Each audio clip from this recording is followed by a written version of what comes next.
Salam alaikum. Tout d'abord, j'aimerais dire que hier soir, enfin cette nuit, vers 1h30 du matin, 2h, j'ai posté une vidéo où je montrais les livres que j'avais.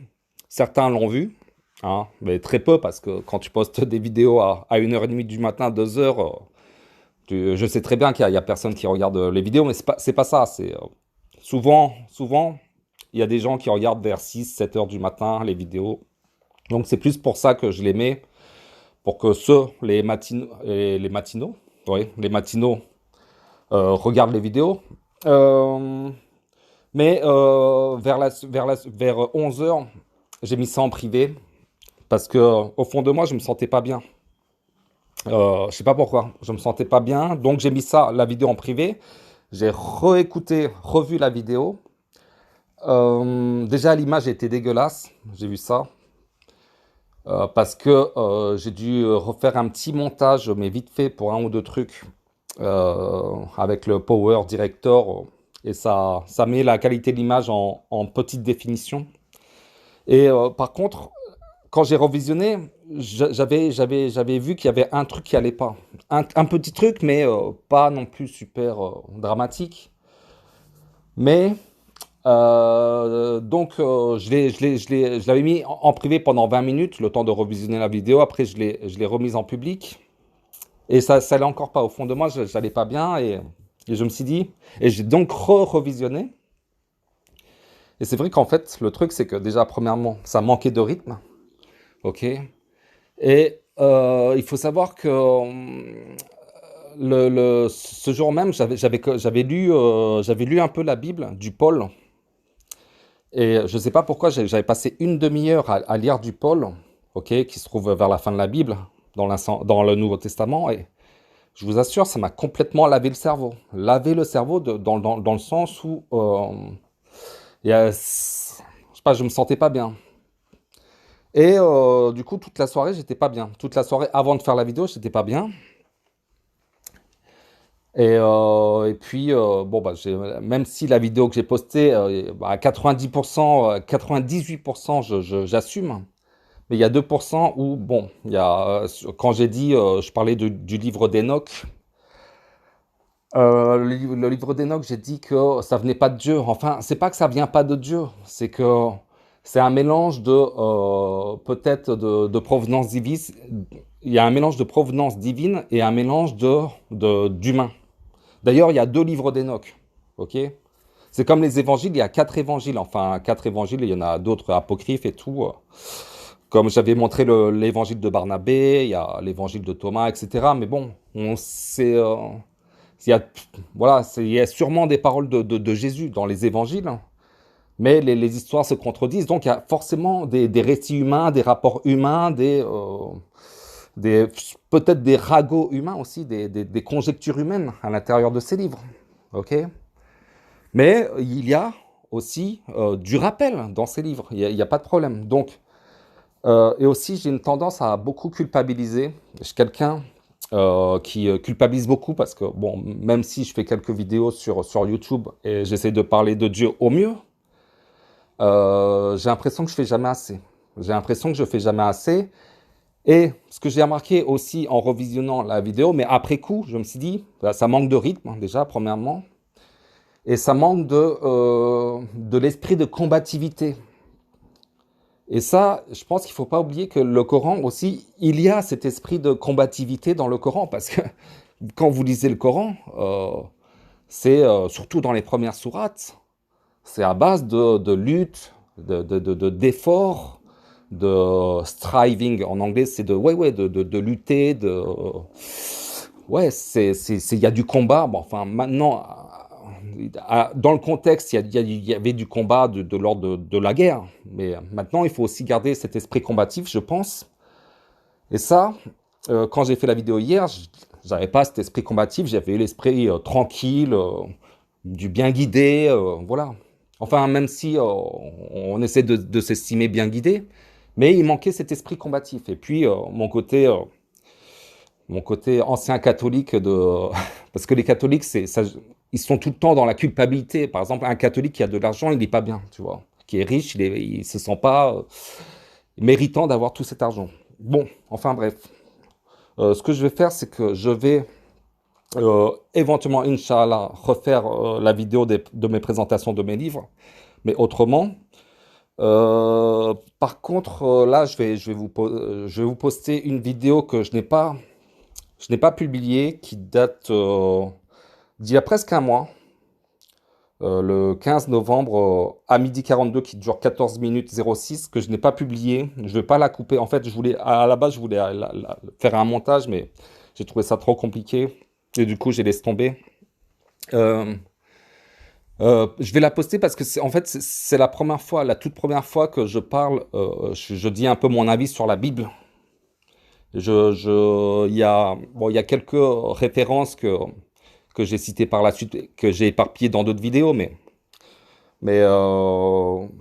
parce que en fait, dans cette vidéo, je vais citer, je vais lire quelques passages des calomnies sur Aaron, le prophète Aaron, ok, qui, d'après la Bible, l'Exode, a fabriqué le veau d'or. Je vais lire aussi un passage de Roi, 1 Roi, chapitre 11, où Salomon est calomnié, comme quoi l'Éternel, enfin Allah, a dit que c'était un mécréant. Donc, ça pose problème, je veux dire, ça pose problème par rapport à ces livres. On est d'accord, il y a du rappel, voilà, on peut s'en tirer si on fait des recoupements. Même d'ailleurs, certains chrétiens arrivent à s'en sortir et même à dénoncer Paul parce qu'ils ont la conscience de Dieu, ok? Et ils arrivent à avouer eux-mêmes que la Bible est corrompue. Des chrétiens qui ne suivent pas, ils ont tellement la conscience d'Allah ou de Dieu, enfin, même s'ils rajoutent toujours un peu, il y a toujours un peu de Jésus-Christ, toujours chez les chrétiens, c'est ça. Et c'est pour ça, normalement, il y a un truc que je comprends pas, parce que certains chrétiens ont vraiment la conscience de Dieu, ont vraiment la peur de Dieu, voire même plus que beaucoup de soumis, enfin, un Coran seul, ou tout ce que vous voulez, ou de sunnites, ou je sais pas quoi. Ils ont vraiment une conscience de Dieu, et ils arrivent à repérer les douilles. Ils disent que il y a des paroles diaboliques dans la Bible, ok.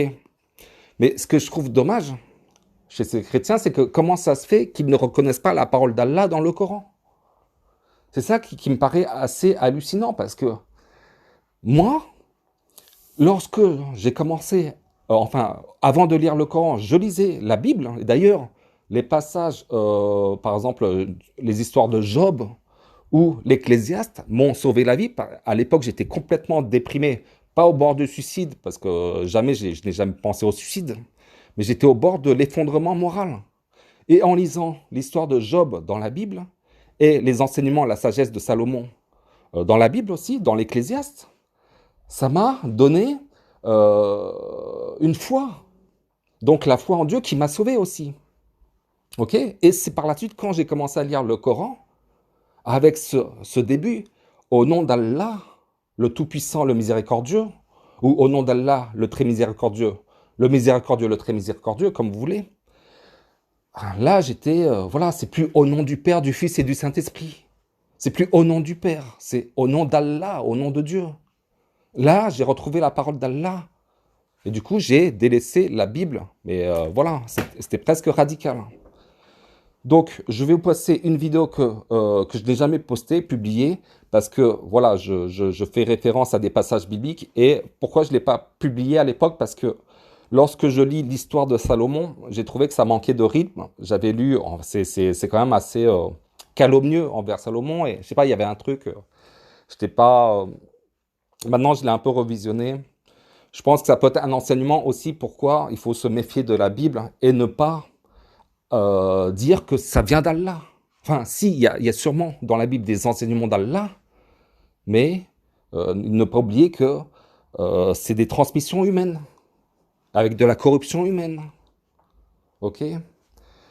Bon, je vous dis à bientôt, Inch'Allah, et je vous laisse avec la vidéo. Salam alaikum. Salam alaikum. Alors, j'aimerais faire une vidéo pour vous dire un peu mon opinion, le Coran, ok, versus la Bible.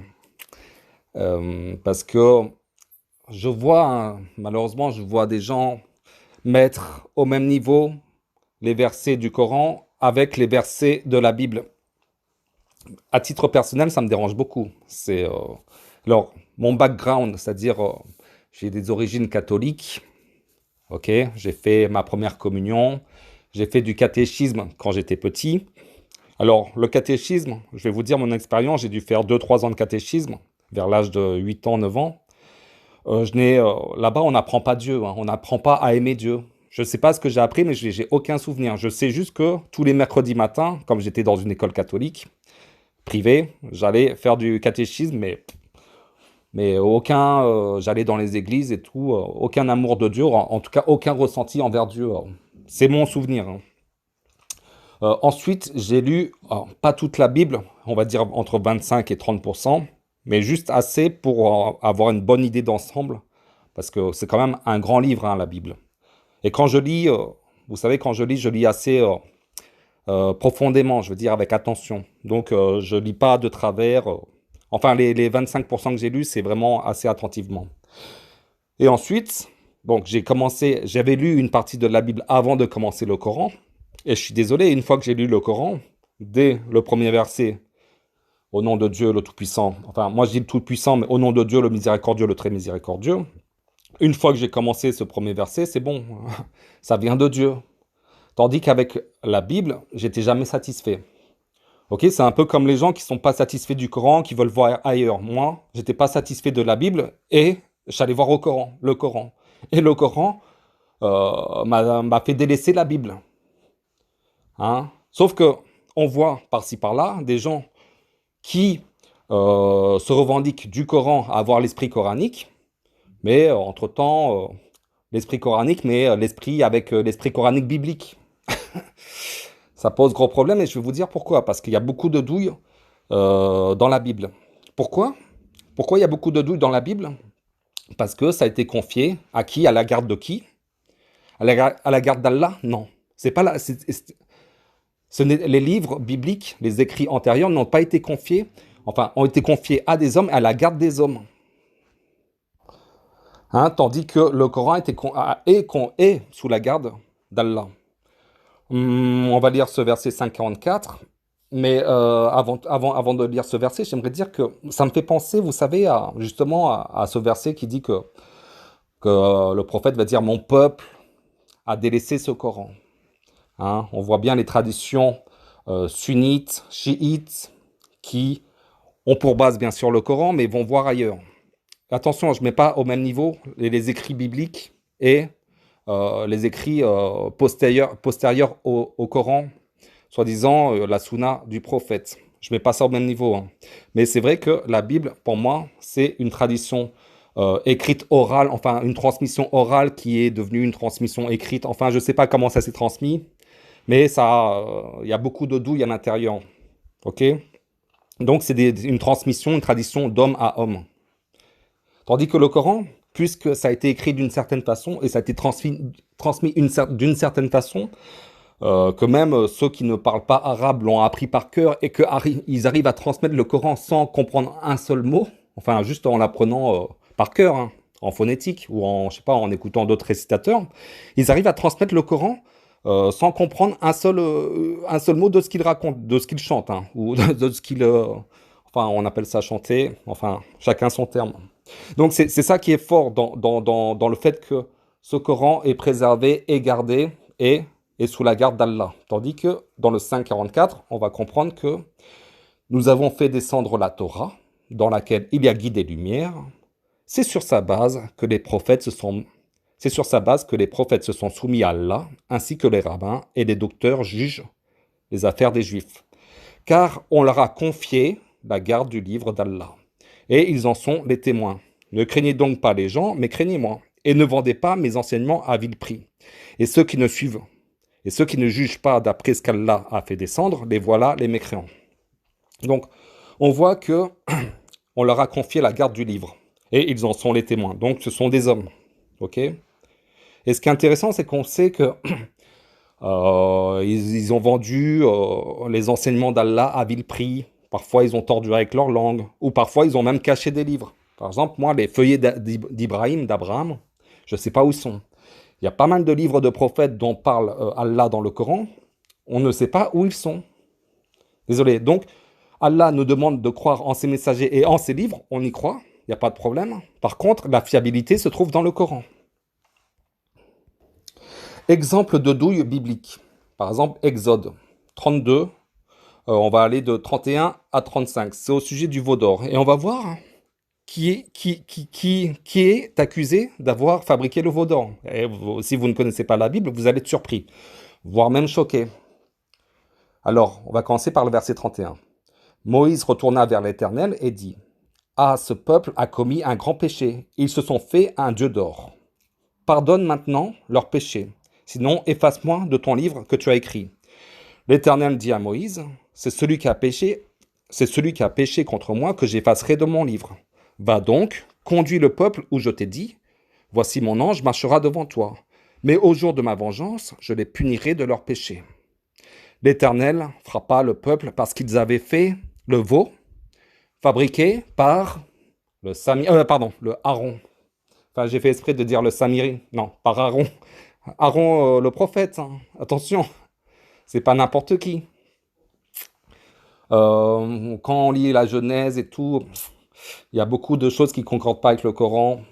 Vous voyez alors, c'est pour ça que je dis j'ai du mal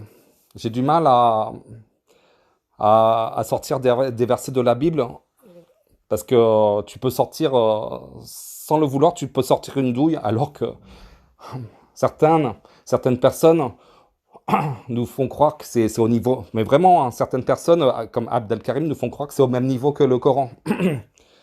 Un gros problème de logique aussi.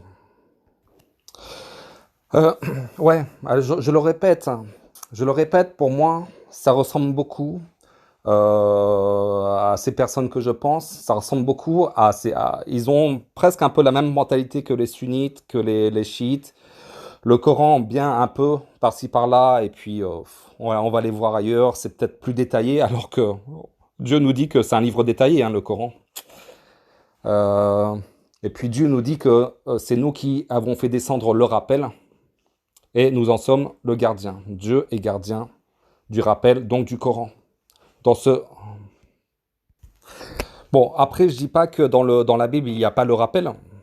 Au contraire, dans la Bible, il y a le rappel, hein, que ce soit dans la Torah, c'est-à-dire les 5 premiers livres de la Bible, ou voire même les autres livres, et puis les évangiles. Hein.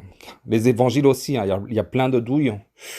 Et puis à la fin de la Bible, il y a aussi des livres de Paul, enfin on appelle ça les livres de Paul, avec l'Apocalypse et tout, des livres, vraiment, Paul, je crois que je rejette, hein, Paul, à mon avis c'est une grosse douille biblique, et il y a l'Apocalypse qui est pas loin d'être une douille, mais ça je peux pas encore confirmer, mais il y a des trucs pas nets à l'intérieur. Parce que dans l'Apocalypse, c'est Jésus qui fait une révélation. Enfin, Jésus il fait une révélation par l'intermédiaire d'un ange. Enfin, allez voir ça, le tout début est bizarre. Attendez, on va aller directement. Donc, le premier chapitre de l'Apocalypse, donc, alors, révélation de Jésus-Christ que Dieu lui a donné pour montrer à ses serviteurs les choses qui doivent arriver bientôt et qu'il a fait connaître par l'envoi de son ange à son serviteur Jean. Je sais pas. Déjà, quand ça commence comme ça, pour moi, c'est pas. Ça manque de cohérence. Révélation de Jésus-Christ. Normalement, c'est Dieu qui révèle, non? Je sais pas. Enfin, voilà. Bon, maintenant, je vais lire une partie de Salomon, roi 11, qui raconte un peu pourquoi et comment Salomon est devenu idolâtre d'autres dieux. A commencé à se prosterner apparemment, enfin, à devenir un idolâtre, hein, un associateur. Le roi Salomon aima beaucoup de femmes étrangères, outre la fille de Pharaon, des Moabites, des Ammonites, des Édomites, des Sidoniennes, des Hétiennes, appartenant aux nations dont l'Éternel avait dit aux enfants d'Israël, « Vous n'irez point chez elles. » et elles ne viendront point chez vous. Elles tourneraient certainement vos cœurs du côté de leur Dieu. Ce fut à ces nations que s'attacha Salomon, entraîné par l'amour. Il eut 700 princesses pour femmes et 300 concubines, et ces femmes détournèrent son cœur. À l'époque de la vieillesse de Salomon, ces femmes inclinèrent son cœur vers d'autres dieux, et son cœur ne fut point tout entier à l'Éternel, son Dieu, comme l'avait été le cœur de David, son père. Salomon alla après Astarté, divinité des Sidoniens, et après Milcom, l'abomination des Ammonites. Et Salomon fit ce qui est mal aux yeux de l'Éternel, et il ne suivit point pleinement l'Éternel, comme David son père. Alors Salomon bâtit sur la montagne, qui est en face de Jérusalem, un haut lieu pour Kémosh, l'abomination de Moab, et pour Moloch, l'abomination des fils d'Ammon.